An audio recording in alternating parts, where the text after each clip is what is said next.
Neil, let's just start with injury news for the weekend. Any problems or people coming back?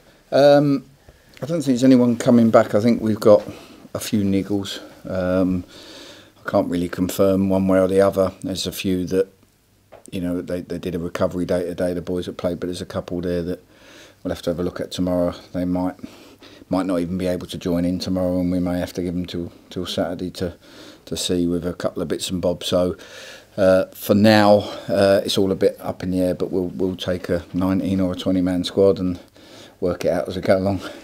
I'm going to put Tuesday to the side for now. I just want to look at as a whole. Obviously, you joked with me and said never call you Man City again, but you did rein them in, and it's 2 points now. What can you put that down to? The fact that 8 became 2. What have you put that down to? Just got a better team, better squad. More qualities that we probably need. We've added more pace, more options in our attacking play than perhaps we had. We've got injuries back. Kane Emmons is back around it now on a consistent basis. I haven't had that since I've been here.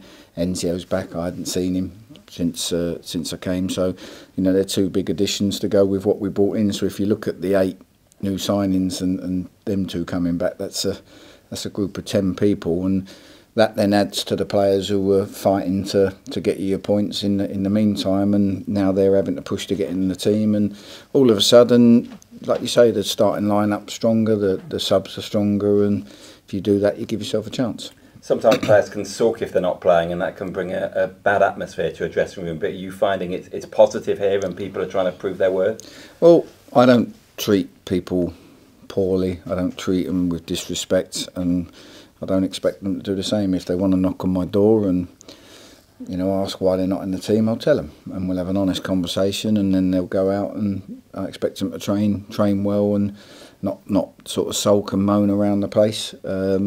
If not, get on with it, and work hard. And I'm out there every day at training. I'm watching training, and the players aren't machines. All of a sudden, some of the boys that are in the starting lineup might pick up niggles, and the others who have trained well consistently for 2 or 3 weeks come into the reckoning. If they haven't, then they won't be in the reckoning. Has training become more competitive now with that extra competition? Of course it has, absolutely. I think the standards have been risen all over, and it shows, and the quality's been raised significantly, and like I say, everyone's having to adapt to keep up with it. Otherwise, they can't train. And what we've had before, whereas we had a lot of the younger players and we only had X amount out training, now we've had to split the groups at times, and you have to warrant being involved with the first team. Yeah, and those younger players, that's an interesting point. How much do you think they're learning from these new experienced players you've brought in? I hope they're learning a lot, because you can never learn so much as you can learn off people like Doyley and Jim O'Brien and Mikhail Smith and Steady. They should be watching them, watch the way they go about it, seeing the change in everything that's happened since, and saying, okay, I understand that. And some do, some don't, but we're certainly making sure they're aware of it. How massive has this change in attitude? You talk about the players coming in who have been having a dig at players on the training ground if things go astray. How much is that contributing to your success at the moment, do you think? Well, it's winners, isn't it? It goes back to, people in training who hate losing, people who get the ump with people if they're not pulling their weight, but affect them before anything bad happens, rather than accept it's happening and let people get away with it.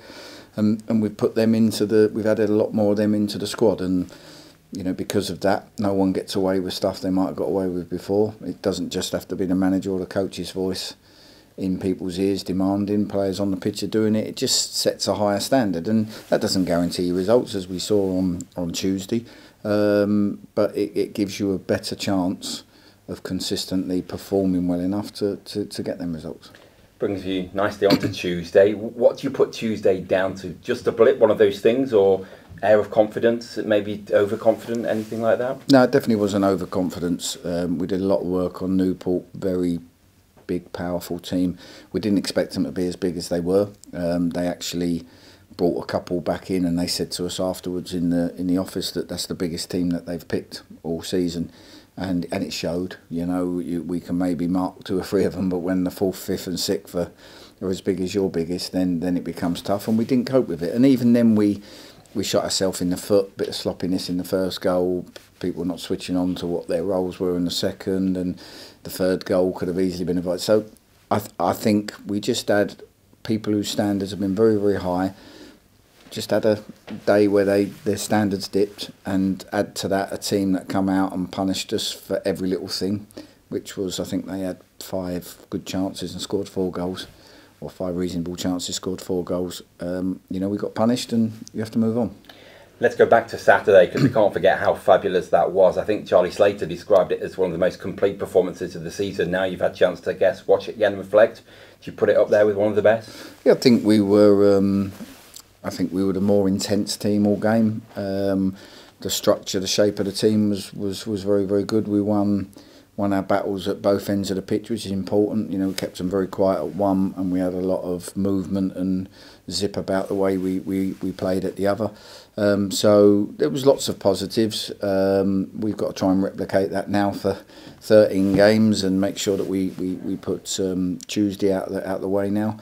And if we can do that, we'll give ourselves a chance of being there or thereabouts at the end. I guess you want that intensity for every remaining game, but is that possible as a group of players to give you that tempo game in, game out? Yeah, absolutely. Where it becomes hard is Saturday, Tuesday, Saturday, or the Friday, Monday that we might have over Easter. They're the hard ones. They're the ones where, as a manager, you have to assess injury risk, tiredness, and you know, people always can look and go, well, I would have picked this team, or I wouldn't have left out Stead or Cal Smith, but they haven't got the data that I've got that says that they're a huge risk. Leave them out for one game, or lose them for 4 weeks. You pick which one you want, and sometimes you have to make them calls as manager. I think in one of our interviews you talked about looking at points and in blocks and achieving certain targets. With the results you had recently, you must be pretty much at that target, are you, at the moment? I'm not very good at maths, so I don't know. Yeah, I try and block things sometimes, but for now it's too close to the end of the season now to, you know, the 7 game blocks I was talking about when I first got the job, they went out the window after we didn't pick up many points in the first few. So I think now where we are, you know, you have to sort of adjust your reality check. What do you think it's going to take to achieve? It's all about achieving what we need to at the end, come what may the fourth. So, you know, from where we are now, we've got 13 games to go. We're that close that, you know, we need X amount of wins, X amount of draws, X amount of losses we can afford to have. And so far, the last couple of games, we've chalked a couple of wins off, we've chalked one of the draws off, but we've also put a tick next to one of the losses, which we don't want to do too many of. Are you concerned about other teams' results? Obviously, you came off the field on Tuesday and there were some results that had gone against you, some had gone for you. Does that concern you? Did you go and look at them straight away, or do you just keep that to the side? I look at them after, but I don't, you know... I know it's nice for people to look and say, oh, well, we climbed out the bottom 2, or with this or with that. That way for me it can be false, because you can be there one week, there the other, and then the next thing I say is, what happens if we win or we get a great point away from home at Tranmere, but then everyone else wins, and then you're on a downer again, and you put in a good performance and got a very good point. It doesn't work. You just got to, that's us, that's where we're heading, and we've got to keep going on that path. And they won't win all the games, they won't draw all the games. Whatever. Somewhere along the line, someone's going to fall into that trap, and you've just got to get the points that you need. What about Tranmere on Saturday? They've got a good strike force. You're going to have to keep them quiet. Yeah, absolutely. You know, it was a good game here. One of my early games, I think my first win, wasn't it? They had a slightly mixed team then, because they had Spurs on the Monday night in the cup. So you know, we know obviously they've got the top scorer in the league, but they've got other threats as well. They're at home, they're strong at home. That crowd gets right behind them. It's a tough place to go. So, you know, like I say, all I can focus on, we'll make sure the team's prepared for their set pieces, prepared for the way they play. But we're not going to go there and try and shut up shop or anything like that. We'll go there, and it's got to be a high level of performance. We've got to win games, we've got to go for it, we've got to have an attacking threat as well. Thank you very much. Neil, just on the fringe players who might not be in your plans, have you had any inquiries from at all from non-league clubs, or is it still status quo? No, nothing's come through at all. No, just the same. They're getting on with it, training, and like I say, I treat everybody the way I want to be treated, and you know, you never know in football. All of a sudden, a couple of injuries, you might need them, and we need to keep them fit, keep them driven, keep them motivated, because these players might need to do a job. At Tranmere, I suppose the biggest thing you're looking for is a response, isn't it? And I know you said after the game on Tuesday that would be the thing you were most looking for. Yeah, I think at any time, you know, we could go out against Tranmere and play really well and still lose, and that can happen, and you know, vice versa, we could not play very well and get something from the game. That's football, you know. It's both boxes, them key moments. So we just got to focus on getting the boys out there and making sure we react in a positive way. We learn from what happened the other night, and we try and get something on the board, because like you say, everyone's talking about, oh, brilliant run of form, 2 wins, a draw, 7 points. All of a sudden you can have no points in 6 very, very quickly, and people will then look and go, oh, we're now 5 points adrift. And so, you know, I've set them a longer term target when we had 17 games to go. At the moment, we're on target for that. You know, if they keep things going, they're in a, for the last 4 games, they're in. I think we're in the top 8 on form, and that's the sort of form we need to keep going. I was going to say, how difficult is it as a manager to get the players to shut out all the noise that's surrounding, you know, when people are saying, well, we're only 2 points off, we've won this, because I imagine they must go away and look at the table and read social media or whatever. Yeah, I'm sure they do. I can't control that. What I can control is my message to them, you know, and I've been here before, and I'm sure 1 or 2 of the experienced boys has. You know, we've got a job to do, we've got a target, and you're going to lose games, you know, particularly the young boys. I said, look, you know, take this defeat on the chin, be a man, and let's make sure that we turn up on Saturday ready to bounce back. And that's all you can do in football. Give an honest assessment as a manager. I thought on the day Newport put in a really good performance, really clinical, really powerful. We couldn't cope with it. When you got into training this morning, what was the mood like? Did you have to pick them up? Yeah, I think you need to do a certain bit. Me and Coxie had a chat, you know, yesterday and again this morning. And as a manager, my job's to kind of orchestrate organisation, training tomorrow, all them kind of stuff, but also then to, you know, make sure that you're covering people that you need to get around, even people that didn't play, that trained today, and we're out there driving them in the training session, make sure that there's a worth there for them, and it's not just a training session for the sake of it. You know, it's about how we're trying to play, what we're trying to achieve. And you know, Coxie sat down with the keeper, with the 2 centre backs, with Norm, you know, and they get in, and they no shouting and hollering. We go through clips, we work out what we can do better. You know, I'll get around the gyms and the Doilers and have a chat with them and make sure that they're positive, and just make everyone look forward to coming in tomorrow and can't wait for Saturday to get our boots on.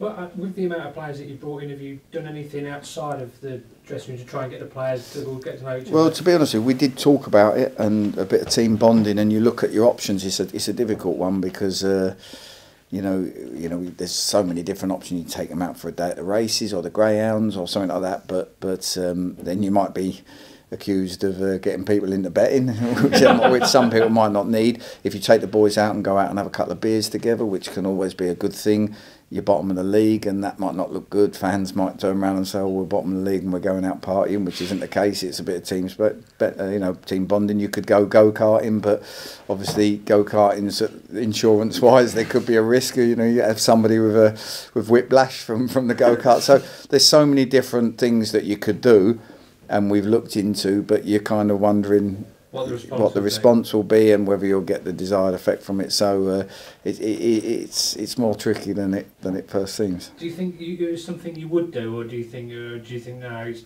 perhaps not worth it? I'd like to. I think the problem is now. Back in the day, we used to be out, you know, at Wimbledon when I was playing. We'd all go to the horses and have a day at the horses, have a few beers together, and at a time when it wasn't going to affect anything, and you get your training in and you work hard. But nowadays with social media and that, I think everything's posted and spotted and Instagrammed or whatever it is. So, and then you open yourself up to a can of worms. Some people think it's good, some don't, and it just, you know, I just look at the moment and go, let's get through this period, take it week by week, and we'll see if there's something that can get us together and a bit of team spirit. But I think the team spirit comes from the way the staff interact with the players, the way everyone looks forward to coming into work, because they know it's not a negative place, it's a positive place. They enjoy training, the staff are in with them, and we're all in it together. And I think that's probably more important than a token day out. Yeah. Well, I was going to say we did speak to Stan Stubbs on Monday. How did the singing go at Forest Green? It's possibly the worst group of singers I've ever seen. When Michael Doyle started, and you know, I'd put him down as probably average, but he had a go. I thought it's going to get better as we go along. It actually got worse. He should have been the finale because the rest went downhill from there. And you know, I'm used to a better standard than we got. Oh, did you ever used to do that when you was playing? Yeah, I'd done it. Obviously at Wimbledon, I'd come through the ranks, so it was less there. But when I joined Watford and Millwall, I did it. But I don't mind singing. I've got a voice like an angel. So top man, thank you. Got anything, mate? Any questions? Mark? You got your first win against Tranmere. How much would it mean for you to do the double over there as well? Well, at this stage, I think it'll be massive because it chalks another one of them wins off, no matter who you get it against. It's a really difficult one to look at because obviously we've played against some of the top teams and been better than them and got the points, and you know, we've played against teams that are down there and not. So I think you can't look at any games and go, oh, there's a run of games you're not going to get. I think we can beat anyone. We can beat teams at the top. We've proved that. But we're also just as susceptible as losing to teams down the bottom. Now, there's one or two now with the Newports and the Tranmeres that are on the verge of the playoffs. And, you know, they've got that winning habit. Tranmere away is a tough place to go. And I think that, you know, anything we can take from this game will be great towards our end total. You mentioned when we first spoke to you in your first couple of days here that Prenton Park's one of your favourite stadiums in League Two. How much are you looking forward to leading the boys? Yeah, it's a great atmosphere. Every time I've been there with Wimbledon or with teams that I've had, it's the atmosphere has been really good. They get behind them, and it's an intimidating place to go. And hopefully, that's one that we're going to thrive on because the two games where we've had a superb atmosphere here in the Lincoln and the Mansfield games, you know, it's really lifted the boys. So if we can take a few up there and our away fans make the noise they normally do, then we should have a really good atmosphere for our boys to hopefully flourish in.